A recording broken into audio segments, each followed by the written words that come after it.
नवी मुंबईतल्या Vashi orange corner जवळच्या घराला भीषण आग लागली आहे। या आगीमध्ये घरातील सिलेंडरचा स्फोट झाला।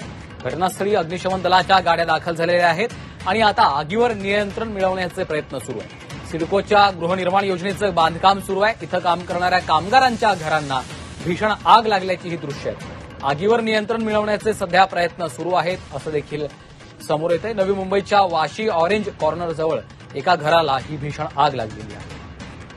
स्वाती नाईक आमच्या प्रतिनिधी सध्या आपल्यासोबत फोनलाईनवरून जोडल्या गेलेल्या आहेत। स्वाती, नवी मुंबईच्या वाशी ऑरेंज कॉर्नर जवळच्या एका घराला ही आग लागल्याचं कळतंय, काय सध्याची परिस्थिती आहे? वाशी येथे सिडकोचं गृहनिर्माण योजना काम सुरू आहे आणि ह्या गृहप्रकल्पासाठी जे कामगार तिथे काम करत आहेत, जवळपास 700 कामगार तिथे या ट्रान्झिट कॅम्पमध्ये राहत आहेत। 700 कामगारांचं वास्तव्य तिथे होतं। त्याच घरांना ही आग लागलेली आहे। सुरुवातीला एका घराला ही आग लागली आणि बघता बघता या ट्रान्झिट कॅम्पच्या सर्वच घरांना ही आग पसरलेली दिसून येते आणि जेव्हा ही आग पसरली तेव्हा कामगार घराच्या बाहेर पडले होते सुदैवाने।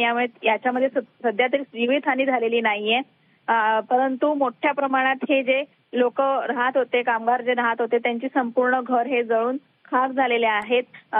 700 कामगारांचं वास्तव्य इथे असल्यामुळे जवळपास वर खाली असं G+1 अशा प्रकारे हा ट्रान्झिट कॅम्प बांधला होता। तर सर्व ट्रान्झिट कॅम्प हा जळून खाक झालेला आहे। अग्निशमन दलाच्या जवळपास 7 गाड्या इथे दाखल झालेल्या आहेत आणि ते आग बुझवण्याचं काम अजूनही सुरू आहे। निश्चितच, धन्यवाद सविस्तर माहितीसाठी।